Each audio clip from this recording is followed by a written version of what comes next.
الرحمن الرحیم یا ایہا المدثر قم فانذر وربک فکبر وثیابک فطہر صدق اللہ مولانا العظیم وصلوا علی الحبیب اللہم صل وسلم علی سیدنا ومولانا محمد وآلہ وصحبہ وعترتہ اجمعین۔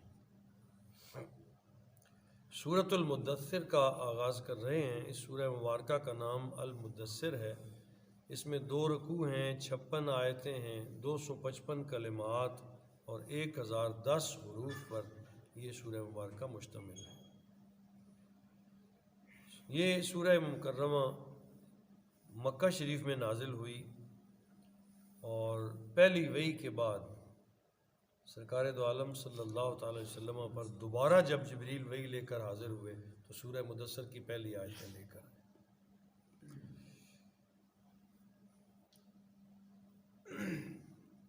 نزول وحی کا سلسلہ جب شروع ہوا، سرکار دو عالم صلی اللہ تعالی وسلم غار حراء میں اقرأ بسم ربک الذی خلق، یہ آیات طیبہ پہلی 7 سورہ اقرأ کی نازل ہوئیں۔ حضور گھر تشریف لائے، پھر کچھ روز کے لیے وحی کا نزول جو ہے وہ بند ہو گیا اور کافی دنوں تک دوبارہ وحی نہیں آئی، تو سرکار کی طبیعت مبارک بڑی بے چین رہتی، اضطراب سا رہتا کہ میرے رب نے پھر مجھے یاد نہیں کیا۔ ایک روز حضور غار حراء میں حسب معمول عبادت سے فارغ ہو کر گھر تشریف لے جا رہے تھے کہ اچانک افق آسمان پر آپ کو وہی فرشتہ نظر آیا جو پہلی وحی لے کر آئے تھے، یعنی جبریل امین۔ تو سرکار دو عالم صلی اللہ تعالی وسلم کے وجود اقدس پہ کپ کپی طاری ہو گئی خوشی سے، اور آ کر سیدنا خدیجۃ الکبریٰ رضی اللہ تعالیٰ عنہ سے فرمانے لگے دثرونی، یعنی مجھے چادر یا لحاف اڑا دو، مجھے لحاف اڑا دو، اور لحاف اوڑھ کے سرکار لیٹ گئے۔ تو پروردگار عالم نے پھر خطاب ہی اس طرح کر کے کیا ہے، یا ایھا المدثر، اے لحاف اوڑھ کر لیٹنے والے، اٹھئے، قم فانذر، اور اپنی قوم کو خبردار کیجیے۔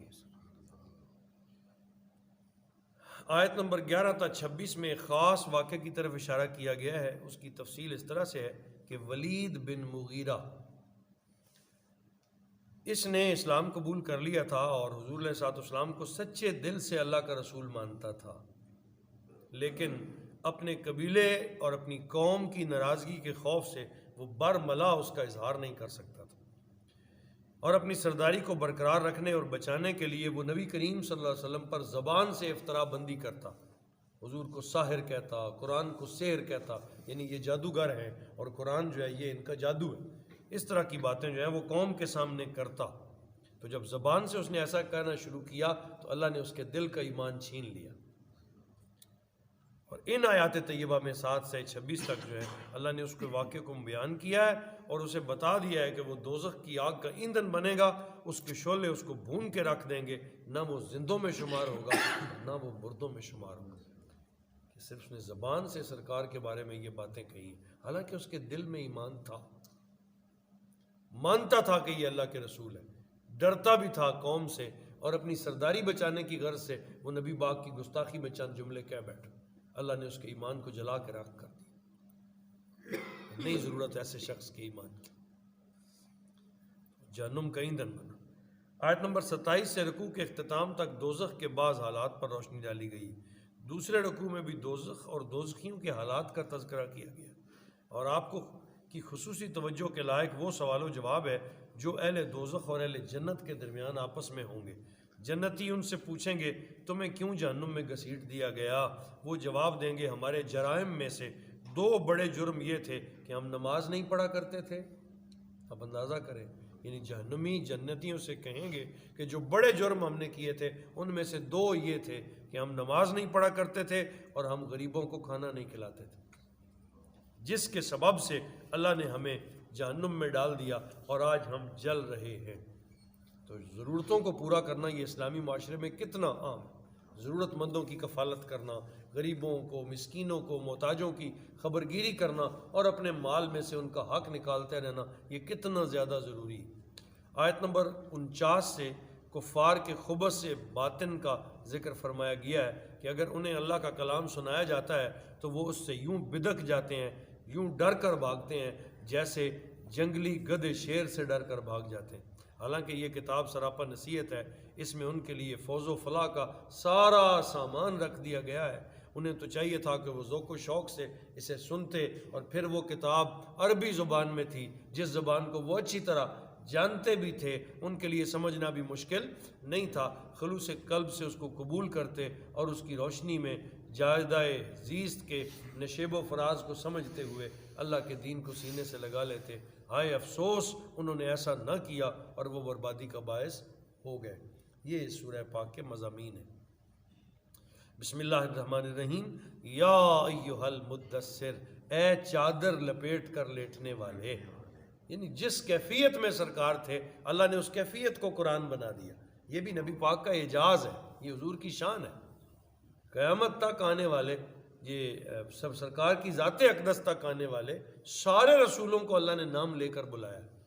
یا آدم کہا، یا ادریس کہا، یا صالح کہا، یا یونس کہا، یا عیسیٰ، یا موسیٰ، یا نوح، سب نبیوں کو نام لے کر پکارا ہے۔ پورے قرآن میں ایک دفعہ بھی نبی پاک صلی اللہ علیہ وسلم کو نام لے کر نہیں پکارا گیا، بلکہ القاب کے ساتھ بلایا گیا ہے، کیفیات کے ساتھ بلایا گیا ہے، صفات کے ساتھ بلایا گیا۔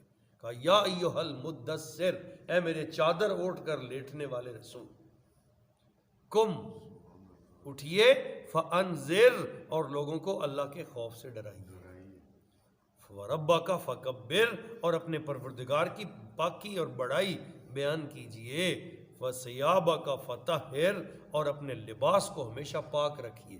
اب یہ حکم ساری امت کے لیے ہے۔ مومن کبھی ناپاک نہیں ہوتا، ناپاک ہو جائے تو فوراً پاکی کا اہتمام کرتا ہے۔ یہ شان ہے مومن کی، یعنی بد لباس رہنا، گندے وجود کے ساتھ رہنا، غلاظتیں ساتھ لگی ہوئی ہوں، اور کہتے ہیں جب انسان اس کیفیت میں ہوتا ہے تو شیطان طاقت کے ساتھ حملہ کرتا ہے، نحوست آتی ہے، وجود منحوس ہو جاتا ہے، انسان کی طبیعت منحوس، اس میں نحوست آ جاتی ہے اگر وہ زیادہ دیر ناپاک رہے۔ وضو کرتے رہنا، وضو کرتے رہنا، اپنے وجود کو پاک رکھنا، لباس پاکیزہ رکھنا، یہ مومن کی صفات میں سے ہے۔ کیوں؟ اس لیے کہ کہا گیا الطہور شطر الایمان، یہ جو پاکیزگی ہے نا، یہ ایمان کا حصہ ہے۔ بعض ایک مقام پہ یہ بھی فرمایا نصف الایمان، کہ نصف ایمان پاکیزگی ہے اور نصف باقی ساری باتیں، آدھا ایمان پاکیزگی ہے، طہارت ہے۔ تو کہا وَثِيَابَكَ فَطَهِّرْ، اے میرے حبیب اپنے لباس کو، اپنی ذات کو پاک رکھیے۔ تو یہ اگر نبی کو حکم ہے تو نبی کی امت کو نہیں ہے، یہی حکم ہمیں بھی ہے۔ بہت ساری چیزیں انسان کے پاکیزہ رہنے سے درست ہو جاتی ہیں، صاف ہو جاتی ہیں۔ انسان کی غلاظتیں ہیں، اس کے طبیعت کے ٹیڑے اکڑ پن ختم ہو جاتے ہیں، عاجزی آتی ہے جب بندہ پاکیزہ رہتا ہے۔ نگاہوں کو پاک رکھے، زبان کو پاک رکھے، گندی گفتگو نہ کرے، گالیاں نہ دے، جب کانوں سے سنے تو اچھا سنے۔ یہ سارا اللہ کا ذکر ہے، یعنی صرف زبان سے بولنا ہی ذکر نہیں ہے، کانوں سے اچھا سننا بھی ذکر ہے، آنکھوں سے اچھا دیکھنا بھی ذکر ہے، آنکھوں سے عبرت پذیری کرنا، یعنی برائی دیکھی اپنے اندر سے اس برائی کو ختم کر دیا، یہ عبرت پذیری بھی ذکر ہے، بولنا بھی ذکر ہے، ہاتھوں سے لوگوں کو بھلائی کے کام کرنا اور لوگوں کو اور عوام کی فلاح کے لیے کچھ کرنا، یہ ہاتھوں کا ذکر ہے۔ قدموں سے چل کے مسجد کی طرف آنا، یہ قدموں کا ذکر ہے۔ اس طرح کر کے اپنی طبیعت کو اللہ کی طرف مائل کریں۔ میرا کریم پروردگار ہم سب کو اپنے پیارے راستے پر چلنے کی توفیق عطا فرمائے۔ وصلی اللہ تعالی علی حبیبہ محمد وآلہ وسلم۔